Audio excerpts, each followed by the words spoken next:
D'échéance des députés MAPAR, la liste des remplaçants est prête. À la veille des communales, l'équipe d'Andraduel a l'intention d'engager un véritable processus de nettoyage de l'écurie de ce groupement politique. Agir contre les intérêts du groupement MAPAR expose à des sanctions.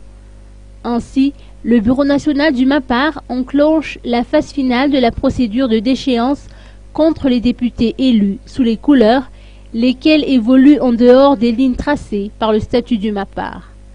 Le groupement politique saisira la semaine prochaine la HCC selon les explications apportées par Lantra Koutmang, député du 2e arrondissement.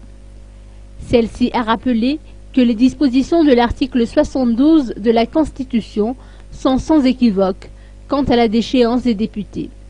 Cet article stipule que durant son mandat, le député ne peut, sous peine de déchéance, changer de groupe politique pour adhérer à un nouveau groupe autre que celui au nom duquel il s'est fait élire.